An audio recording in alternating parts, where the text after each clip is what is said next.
Thank you everyone for coming. I'd now like to introduce our host, Matthias Neufang, professor in the School of Mathematics and Statistics and the Dean of the Faculty of Graduate and Postdoctoral Affairs. So, welcome to Carleton and welcome to Graduate Studies. I usually start with a remark by saying that, in a sense, there are two moments in life where saying yes is absolutely crucial. One is when you get married. The other one is when you say yes to an offer of graduate studies at Carleton. Now, the second brought you here today, and I think if I believe the stats in the first case, unfortunately, sometimes it turns out after a few years that may not have been the right word to say. I hear some people laughing. But at Carleton, for sure, it was the right word to say. So I'm very happy that you're here to join an amazing institution. And it all starts with orientation today, where you hear from the Faculty of Graduate and Postdoctoral Affairs, the Graduate Student Association, also known as the GSA, and QP 4600. That strange acronym is really the Union of Teaching Assistants. And a lot of you are teaching assistants, so you hear from them as well. A lot of what we presented you'll also find on our website. There is also a Twitter channel, and you can also use the hashtag for this orientation to send it to friends who are not yet at Carleton, though I would say that maybe you should think about their really good friends if they are not at Carleton yet. So my name is Matthias Neufang, not Matthias Newfang or any kind of deformation of that sort. It's probably one of the hardest things that you have to do at Carleton to pronounce that one right, if you actually need to ever talk to me in English or in German or in French, not in Latin, okay? And I'm what is called your host today. That means that you will have to put up with my jokes for a little while, about an hour, because I lead through that program. But I would like to say a few things from my own perspective at the beginning, because I wasn't born a dean, of course, and I came to Carleton really as a professor of mathematics. And I always wear two hats these days. Maybe I can actually go to this slide here. One of the hats is the Dean of the Faculty of Graduate and Postdoctoral Affairs, also known as FGPA. Some of my friends say the FG really stands for Friendly German, which would be me. And the faculty really oversees all graduate programs at Carleton and helps to develop new, exciting ones. We also provide funding for you and keep you up to date on any news at the graduate level, and much more about which you will hear a lot today. But I'm also, and that's my second hat I'm wearing, a professor here in the School of Math and Stats. So I do research in pure mathematics, mainly together with my grad students. And that's really what brought me into graduate studies, because I think working with grad students is what is most fun to me as a professor, because there is a teaching and academic component, a training component for young scholars, and there is the research component. So we do mathematics, we discuss about beautiful mathematics. That doesn't mean we ask whether it is beautiful, we know that. But that was not a joke, okay?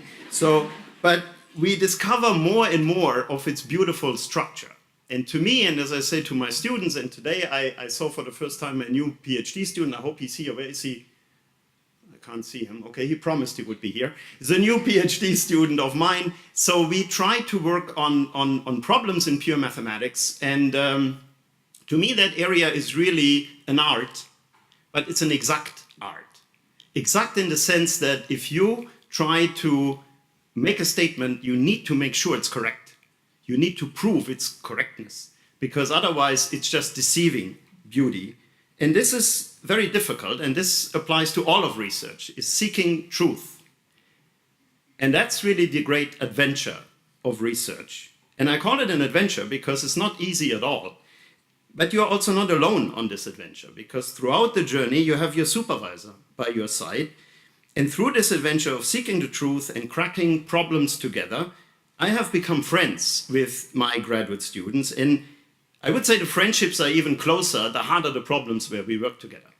So I give you a quote from Paul Erdős, who was one of the most prolific mathematicians who ever lived. He wrote over 1,000 papers, which is quite amazing. And he once said, a theorem, and that's what mathematicians work on, worthy of attack proves its worth by fighting back. It's hard to do research, it's difficult, but that is really the challenge. And so to speak, this fight with a common enemy, that is that problem that resists to be cracked in this case, makes the student and the supervisor really become good friends. And that's an amazing experience. So the research challenge is in fact maybe the essential difference, I would say, between undergraduate and graduate studies. In your undergrad studies, the prof always knew the answer, at least they should. And they do, okay? But at the grad level, they don't. And that's the point. Because if they would, that wouldn't be an interesting problem to work on. They don't know the answer from the get-go. And that's the big difference. No one knows the answer, so they don't know either, and they want to work on an interesting problem. And I cite somebody else you all know. If you don't know Paul Erdős, that might happen, but you know Picasso. And he once said, if I know exactly how to do something, why would I even start? So that means that only when it's unknown is it truly challenging and interesting. It's that adventure I talked about. And then maybe in the arts, it may be in the science. It's not really a difference. And when I said you're not alone, yes, your supervisor is there with you on this journey, but so are your fellow students. So doing research, thinking about a difficult problem can be an isolating experience. But as I said, beside your supervisor, there are a lot of other graduate students, and you see a lot of them here, about 1,000 of them. There are 4,000 at Carleton altogether. So stay in touch with them, talk about your research, talk with your friends, talk with your supervisors, talk with your fellow students about research and about anything else. And don't just talk to your cat about math, as I did for many years. Still turned out all right, but it's better to have more friends and actually share that experience of being a grad student. And then you will have a terrific experience here at Carleton. Our grad programs and the student experience have received excellent ratings from the students in the recent Canadian Graduate and Professional Student Survey that puts Carleton in the top of Ontario's universities. And you are joining the institution at a very exciting time. You know, Canada just turned 150 last year, and Carleton celebrated its 75th anniversary, just half as old as the country. So I would say it is old enough to have a tradition, yet it is also young enough to have very fresh ideas. And as you will experience in whichever program you are, we have 100 or more than 100 of those, ranging from the graduate diploma to master's to PhD programs in 5 different faculties. Now, after having shared with you some of my own view of graduate studies and why is it exciting, I now have a very interesting list of speakers I would like to introduce who will give you their perspective of graduate studies and the rich spectrum of what Carleton has to offer. We are greatly honored that today we have Carleton's new President and Vice Chancellor, Dr. Benoît-Antoine Bacon, here with us today as our first speaker. He is also a professor in the Department of Psychology and at the same time our president. And it means a lot that he actually makes the time in his incredibly busy schedule to be here with us today and to welcome you all to Carleton. So we do that in about a minute. He will be followed by another president, the president of the Graduate Student Association, J. Ramasubramaniam. Is that correct? Very good. Who will talk about the important role that the GSA plays on campus. Our third speaker, whom you have already seen, David Lafferty, is the coordinator of graduate professional development at FGPA. And he does a marvelous job every year in putting this event together. He will tell you about the numerous professional development opportunities and resources and services that Carleton has to offer. We will then have Lynn Moody, FGPA's Recruitment and Communications Officer, who will speak about the multiple ways in which we communicate with students and how you can stay informed through our electronic newsletter and many other media. Last but not least, we have advice for you, one from a faculty member and one from a fellow student. So we have Dr. Jonathan Malloy, who is a professor of political science, and he just recently wrote a book on career preparation for graduate students called Work Your Career. So he will give you his view on and tips for graduate studies, and we have told him that he can show it for 10 seconds in total, right? So, okay, here it is again. Last but not least, we have Leanne Chiblo, who is studying in our Master of Communication program. And we will see if she agrees with the advice that Jonathan gave you just before. But now let's start with our first speaker. I'm very pleased to welcome, and please help me welcoming to the stage, Carleton's President and Vice Chancellor, Dr. Benoit Antoine Bacon.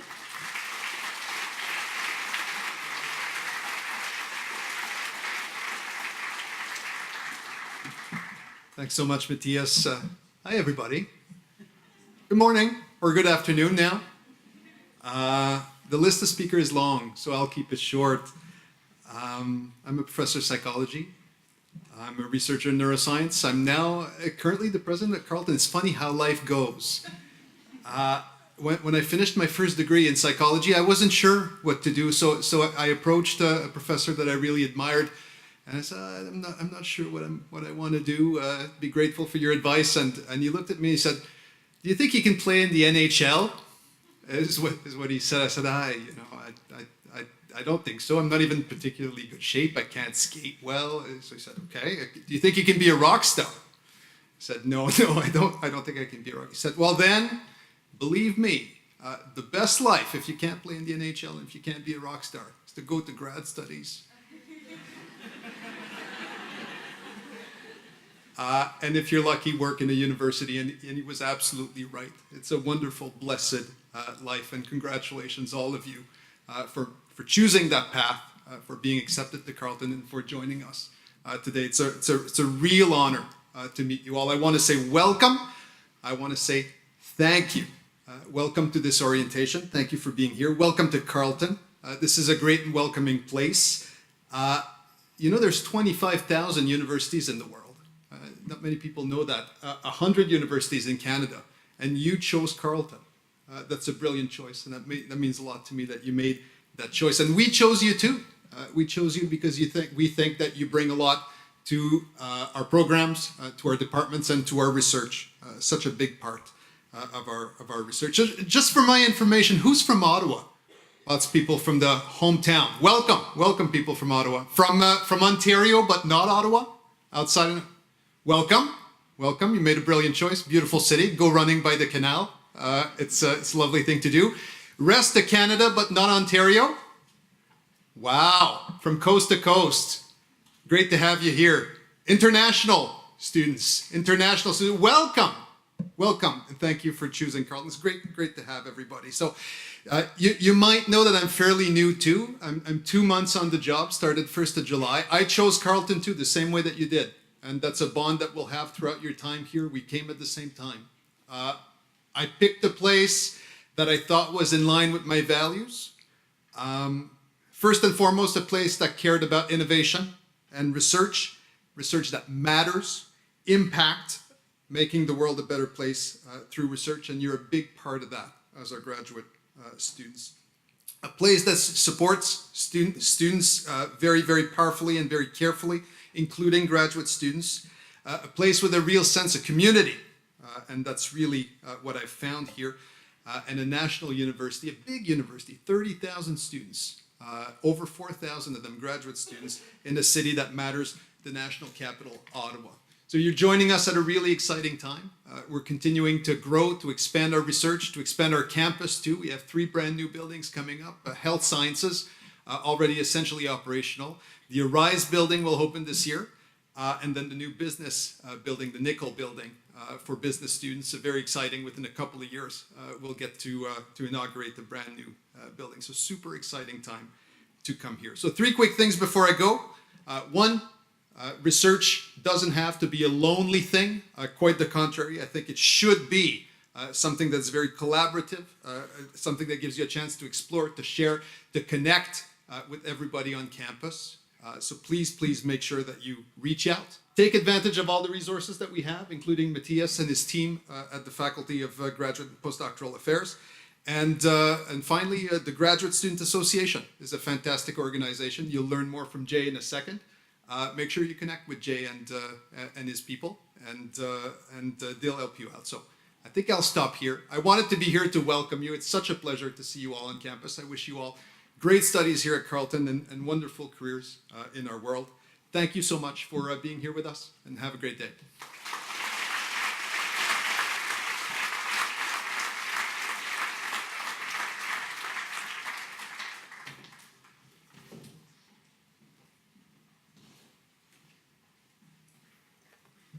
right. Hi, everyone. Welcome to Carleton.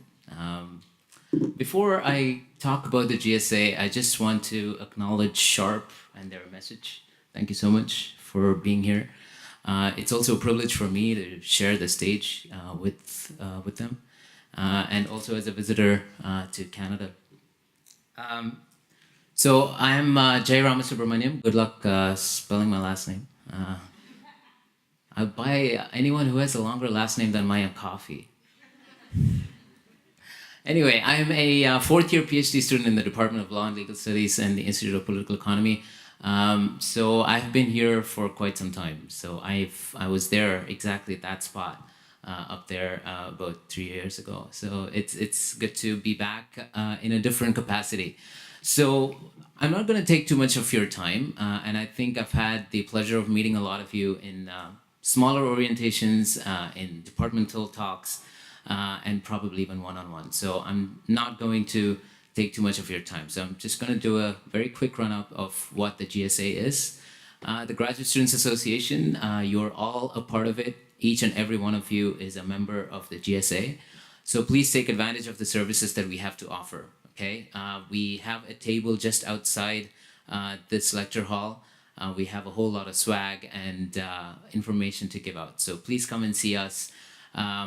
We have an excellent team of executives as well and staff who would be able to help you at any point with anything that you would like. So we basically act as a bridge between the FGPA and the student population in terms of trying to resolve any issues that you may have. And we have been pretty successful in being able to resolve those issues. So we'll continue to work on those issues. We have 2 weeks of very exciting events that we put together to welcome you to Carleton as a grad student. It doesn't have to be an isolating experience. So please take the opportunity to come to these events, meet your colleagues, meet your peers. As I said, you need to make friends now. People say, grad school is very, it's a sad experience that you don't have any friends. No, that's not true. So please make sure that you make those connections. Try and come to these events. These are very lively events. We also have Mike's Place Pub that many faculty members also take advantage of. So we have a lot of selection of microbrews if you're into that. But we also have food, vegetarian, vegan, gluten-free options. Please come and check it out. And we also administer the health plan. So you pay into the student union, so you get a lot of benefits by virtue of that. We administer the health plan that covers a big part of your health expenses. So make sure that you pick up one of those graduate student handbooks that has the information on it. And finally, we also have many, many awards and grants. As I said, since you pay into the union, this is a way for us to pay you back. So please take advantage of those grants. We have conference travel grants, we have healthcare grants, we have childcare grants for those people who are parents. So please make sure you apply to these grants. For now, we have all of this on paper. These forms are available on our website, so you'll have to download it and then fill them out and then hand it to us. But we are trying to create a process that would be a lot easier, where you can just fill out the form online and just submit your documents by scanning them. So come to our events, come and say hello, and welcome to Carleton. Thank you so much. Thank you.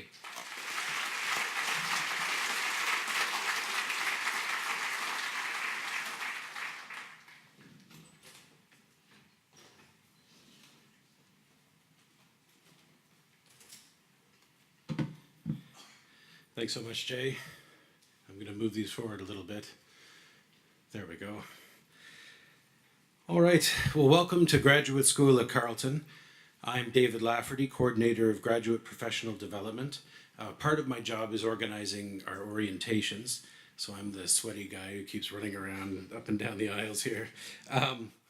Another part of my job is to remind you that while graduate school is about acquiring knowledge, and though knowledge can certainly be an end in itself, graduate school is not an end in itself. It's a pathway to a career. And your experience in graduate school is just one part of your long-term career narrative.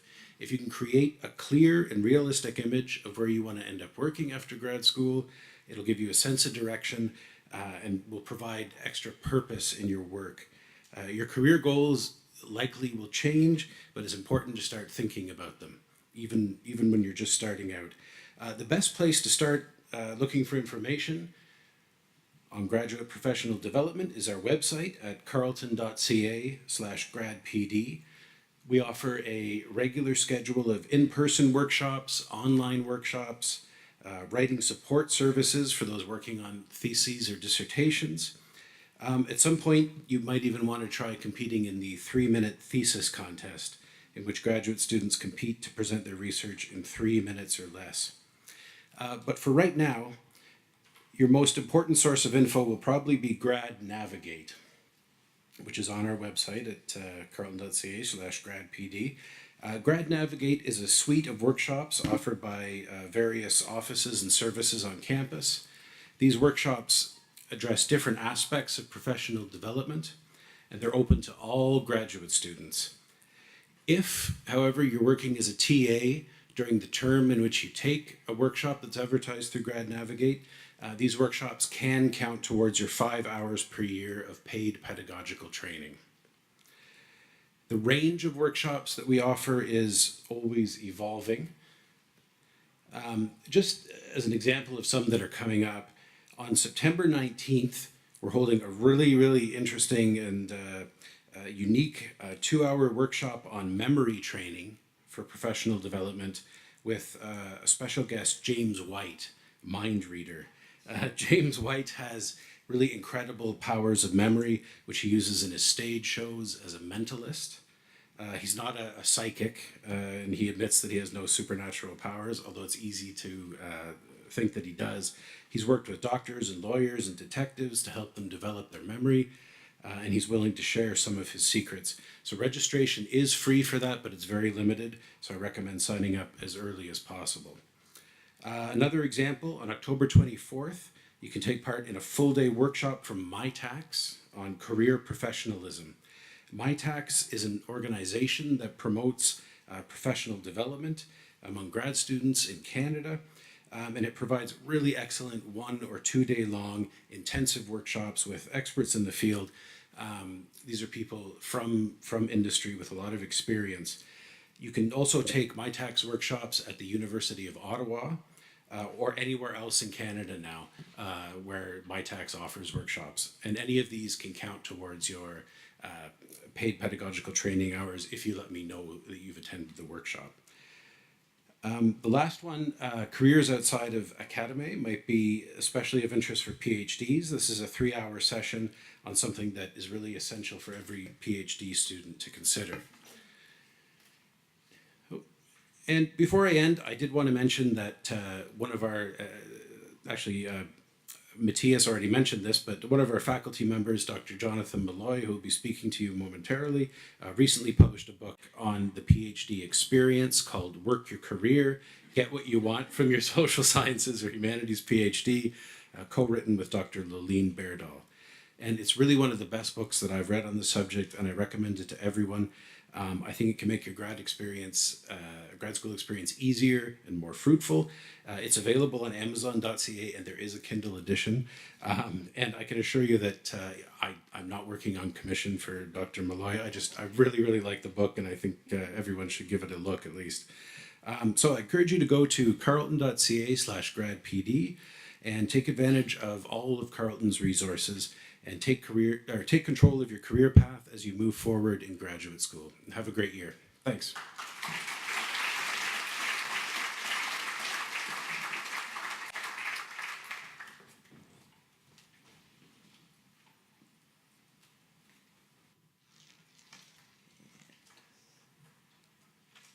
Whoops, never get this right. Hi, I'm Lynn Moody, and you'll hear that I've got a bit of a cold. I dragged myself in today to talk with you guys because you guys are really important to us. When I did my master's degree, I had no idea what was going on, and I didn't do it here. I did it at another Canadian university way across the country. And it took a while. I figured out by word of mouth that's sort of how we found out what was going on, or the departmental administrator. And I'm sure you've found already that your grad administrators are extremely important people in your lives. And if not, you will soon. It's my job from the FGPA viewpoint to try and keep you as informed and up to date as possible about a whole bunch of things. And here are some of the tools we use to do that. First is our website, gradstudents.carleton.ca. And this website is updated almost every day. It has all kinds of things on it that we think you need. And we did a number of focus groups a few years ago, and grad students hated the website we had then and said, you need the following things on your website. So we listened, and we completely revamped the website to what we've got today. So hopefully it fits your needs. If you find any broken links or if there are any questions, please just write to me directly, lynn.moody@carleton.ca, and I'll get back to you right away. And then there's the Graduate at Carleton newsletter. How many of you have already received a copy of that? Hopefully. Now, you should have received a copy if you are a current student and you've paid your fees and you're registered. If you didn't, there is another one going out tomorrow morning, and you should be receiving that. That's full of all kinds of information for you.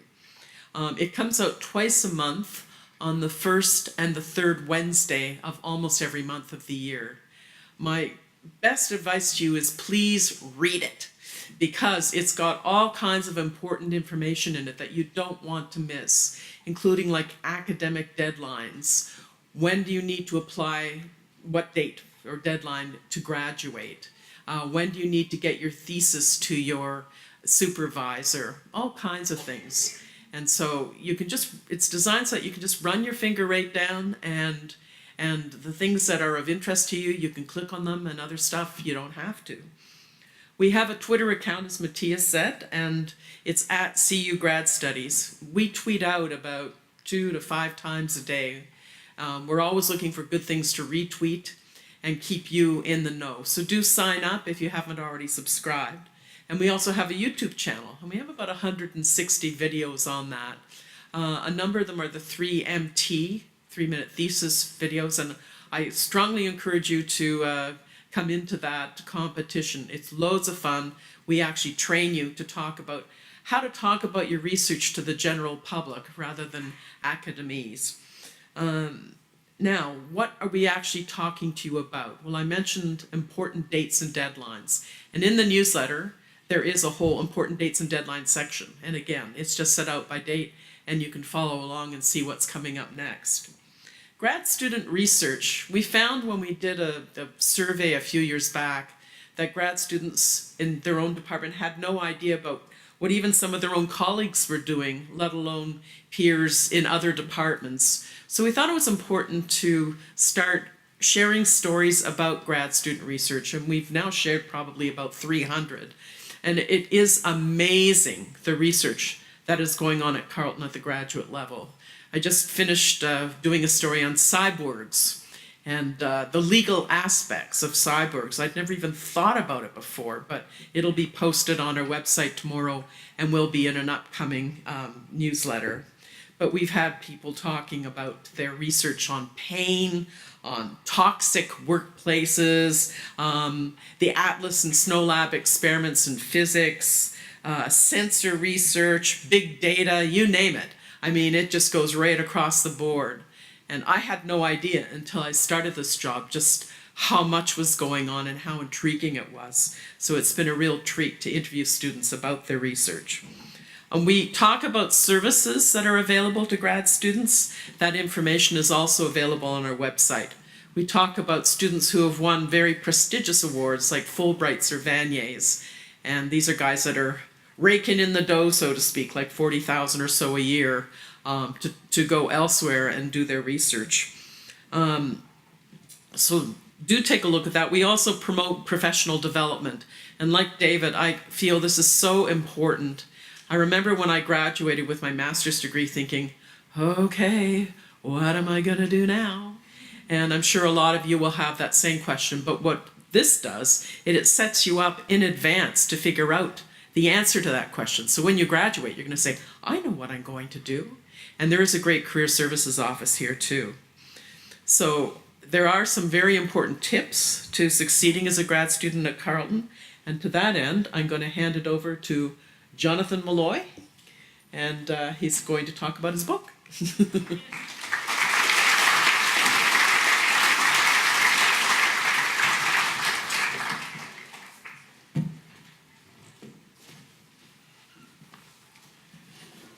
Thanks very much. So, yes, I do have a book out here. I'm not here to sort of sell books today, but the publisher did give me this really nice button, so I'm just going to put the button on here to signify that. But I want to talk about some of the things that are in the book, but more generally are things that I've said to graduate students at Carleton. In fact, my instructions are, please incorporate anything you feel that new graduate students should know. You have a total of 8 minutes. So I can only put in a few things here, but I do want to say a few things that are in the book. But I just wanted to say I'm not here to sell, I'm here to tell today here. And I want to focus quickly on 4 things that I think as a faculty member are useful things to think about in grad school, hopefully reinforcing some things you've already heard today or earlier in departmental orientations. And they are the imposter syndrome, moving from student to professional, investing in things outside the classroom, and having an exit plan. So I want to talk briefly about those 4 things. So first of all, the imposter syndrome. I'll start by saying, who here knows what the imposter syndrome is? Raise your hand and stuff. So, okay, so lots doing all that. So if your hand was not raised there, then right now you're probably feeling the imposter syndrome. You think, what's that? I don't know what that is. Something's wrong like that here. Something that we try and harp at, because the imposter syndrome is the feeling that basically there's been a mistake and that you're an imposter. You shouldn't be here in grad school. You don't know what's going on. Everyone else knows what's going on. Everyone else knows what the imposter syndrome is, but you don't. Like, something's wrong. They made a mistake. I'm an imposter. I shouldn't be here. And I'll just say that, first, it's not true. FGPA doesn't make mistakes. Dean Neufang, does he look like he makes mistakes? He does not make mistakes. But the feeling is normal, particularly in all areas of life, I might add, being a faculty member and so on, there's been an imposter. I can't believe they hired me. I've been here 18 years. They haven't figured out. I don't know what I'm doing, but it's the same. Particularly in graduate school, I mean, it's a very recognized thing. It's why we do talk about over and over is the importance of recognizing that generally, most of the time, people will feel, at least at some point, I'm an imposter, I shouldn't be here, and things. Now, there are some people that, clearly do not have the imposter syndrome. There's no self-doubt in their mind whatsoever. Maybe a little reflection would be good. But quite seriously, doubts are normal, particularly in graduate school. It is normal to feel that way. And so we want to emphasize that generally everyone feels that way at some point. Now, certainly, there's going to be doubts. There's going to be things that should be talked about, but don't suffer in silence. There are a lot of people that are there to talk to you about those doubts, about those things, to try and figure out if there are other issues that should be addressed and things in your program, in the FGPA and elsewhere and stuff. So don't be afraid to ask for help, but don't think suddenly that you're an imposter, that there was a mistake. There was no mistake. There was no mistake. The second is moving from student to professional. And to me, I think this is usually the biggest difference between undergraduate and graduate studies, is that you're moving and forging ahead as an independent scholar and as a professional. You're still a student, but you're also moving to something else, to more professional. We as professors, I'll tell you, we no longer have any answer keys hidden away in our desk. We don't have a single right answer usually and stuff. We don't have rubric and stuff. In grad school, particularly in social sciences and humanities, in grad school, there's rarely right or wrong answers. There's certainly better answers, better arguments, stronger things like that, and all that. But it's really sort of quite as simple as say, a multiple choice test anymore. We don't have the answer key and stuff. We don't have the answers. You have to figure out what the answers are. That's part of being a graduate school and student is, and so on. Instead, you have to increasingly rely on the professional skill of discernment, of discerning and figuring out what information do I need, what are the best decisions and so on. How can I make the best decisions I can based on context and information available? Again, there's not necessarily a right answer. There are various answers. You want the best answer you can figure out. You have to discern what that is. That's a big part of being a professional. To give an example of that, in political science, and by the way, I do see some of the political science people I met here earlier today. Hi there. In political science, the MA, we have 3 options. You can do an MA by coursework, with the courses and a master's research paper, or with a thesis. And students often ask me and others, which one should I do? Which one should, particularly if I want to get into a PhD, do I have to do a thesis? What's the right answer? What's the right answer? And the answer is, and I carefully think about this. I carefully think about it, and I say, It depends, because it does depend. It's a discernment. It's one of those discernment things. Writing a thesis might be the best thing for you. If you've got something to write about, you have a supervisor that's interested in it, maybe that's the right option. But don't write a thesis if they hate you really want to do just because you think you need to do a thesis if there's other options. So that's just one illustration from our program. But it's the larger point is that there are rarely completely right answers in grad school. There are better answers, not say the right answer. And as a professional, you have to discern what that means for you. It also relates, I think, to relationships with faculty, with professors, is figuring out that professional relationship and discerning sort of, okay, what's my role, what's my relationship here? Because it is going to vary, particularly with individual faculty. I'll say it today, certainly back in my time in grad school, which was a little while ago, the place was full with all these sort of 1960s holdovers, all these sort of guys that always were very relaxed and all that. They always sort of wore jeans and things. It was always sort of, hey, call me Joe, man. I'm not professor, man. I'm just relaxed and so on. And there are still some of my more hipster colleagues today. I do not try the hipster look, as you can tell. I just don't even try. But there are sort of some faculty who say, hey, call me Joe, first name, sort of, real relaxed and sort of thing like that. But frankly, for other people, that's not how they prefer to relate to students. There's other ways of doing it, and hopefully you figured out by now, if you will soon. Every prof is a little different in how they'd like to be addressed and the sort of relationship that they'd like to have with their students. Again, that's what I mean by discernment, is figuring out, okay, what's the right relationship here, and that's part of being a professional. I'll say also, just as an aside there also, I know one thing that particularly I think there's a gender component to all that. I know certainly a lot of women faculty report that their male colleagues are addressed as Dr. Malloy, Dr. this, and they get addressed as Jennifer or Amanda and so on, all that.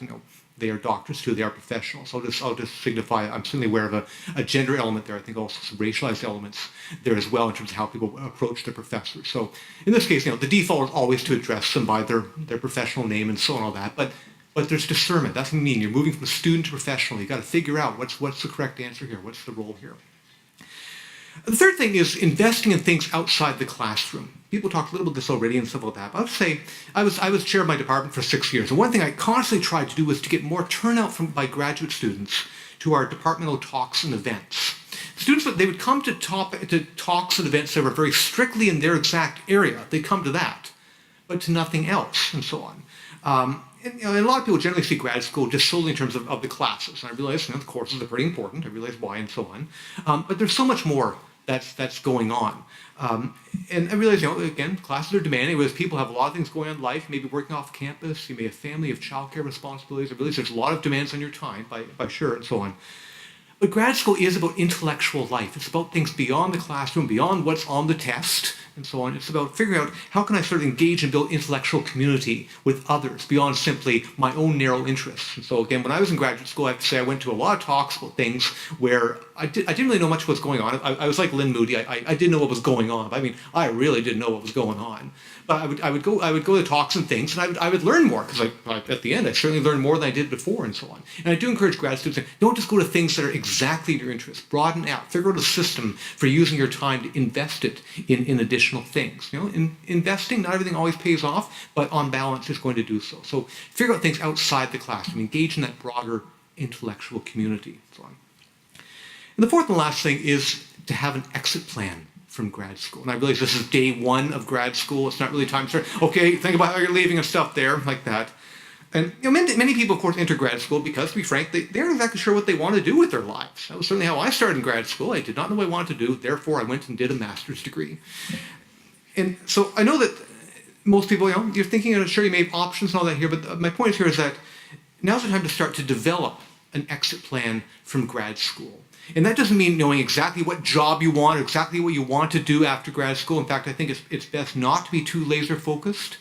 It's best not to have your eggs in one basket. I will say, quite frankly, particularly I think for a lot of people in grad school, what they want to be is a professor. They want to have an academic job.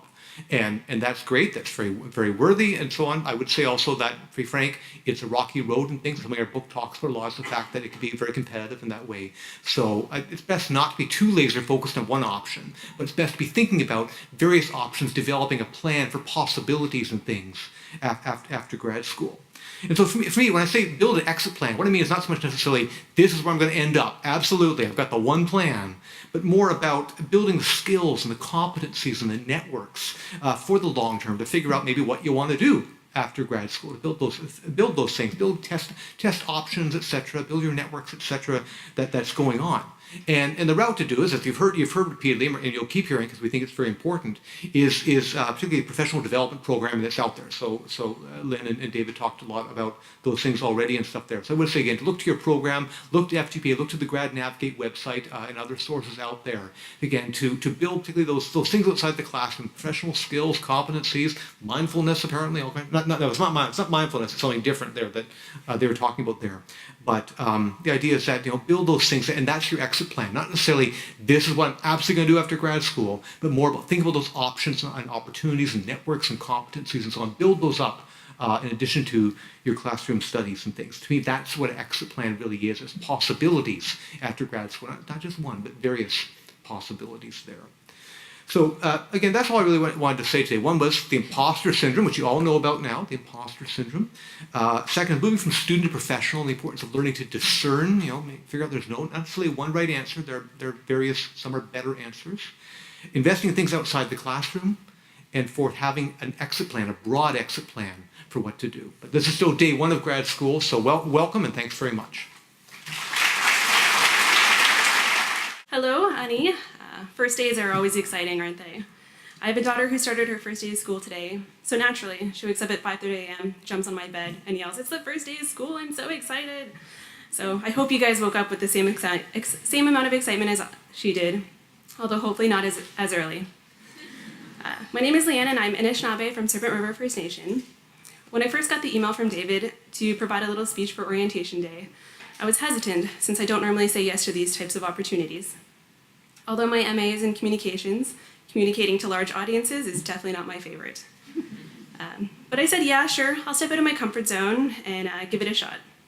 It wasn't until after I said yes that he told me B for 500 students. No biggie. But I guess that's what graduate school is all about. Stepping out of your comfort zone and saying yes to unique opportunities. Along with being incredibly nervous about giving a speech alongside these stellar speakers, I am deeply honored that they've asked me to provide a little insight on how to make the most of graduate school. This must mean I'm doing something right. I'm currently going into my second year MA studies in communications, but I've been at Carleton close to 4 years now. What I love about Orientation Week and meeting new students here at Carleton is that we all have these different life stories and journeys that have got us to where we are. Mine started off studying TV broadcasting and video production in college, and after working in the field a few years, I decided that I wanted something more. So as a single parent, I decided to come back to school and complete my undergrad in communications. Call me a super nerd, but I decided I wasn't done with school yet and the torture of writing 15-page research papers. But I'm now halfway done my master's and ready to bring on the next school year. Continuing to graduate school has been the best decision of my life, and I'm excited to see a new batch of graduate students who are hopefully just as excited as I am. As a single mother balancing a full-time job and full-time studies, I hope that I'll be able to offer you some wisdom on surviving the next couple of years. You all have a lot to take in today, so I'll keep this short with 3 pieces of advice that have got me this far. The first one is networking is key. The connections you'll make with your fellow peers and faculty is tremendously important, not only for networking purposes, but for having the support to keep on going. This surprised me last year as I found the strongest support from my fellow peers in my MA cohort. These are fellow students who are navigating the same looming deadlines and dealing with the same stress. Build a support network, go for beers at Mike's after class, and de-stress together. There's a twisted satisfaction and solace in knowing not everyone has their stuff together. Plus, it's great surrounding yourself with others who are just as passionate about their research interests and their nerd status. Connections with faculty and staff are also key. The professors at Carleton all know what kind of stress you're going to be going through, and they're there to be a huge support. Don't be afraid to ask them for help. Talk to them about your interests and their interests. My academics supervisor has been one of my biggest cheerleaders, and I couldn't be more thankful for her support. Plus, they can help you write excellent proposals and scholarship reference letters. My second piece of advice is don't be afraid of failure. I'm not gonna lie, balancing work, school, and raising my daughter has been one of the biggest challenges of my life, but I absolutely love it, but at times it's incredibly draining. The key for me is to take one day at a time and not be scared of failure. Obviously, you want to try your best, but don't let one bad paper ruin your day, bring you down. It's not the end of the world, and you learn to laugh it off. One of the best pieces of advice that I got in my undergrad from my professor was the importance of prioritizing you time. When you need a break, which you will, don't feel guilty when you take the time to binge watch Netflix. We all need a little Ozark in our lives.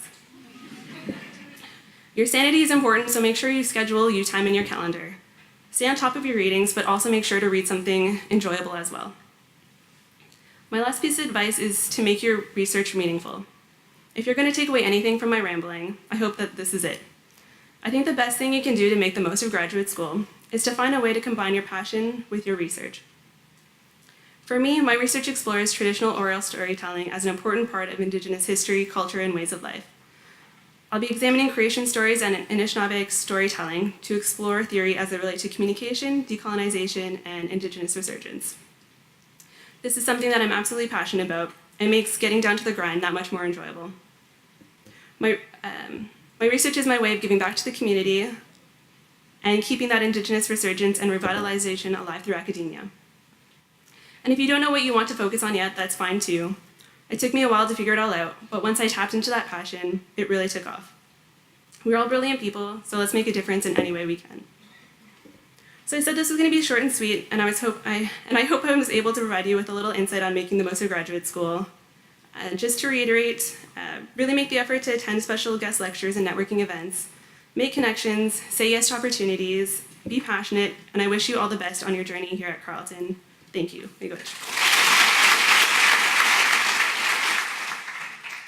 I would really like to thank all of our speakers, and I hope that you join me in a big round of applause because they all did a marvelous job. So thank you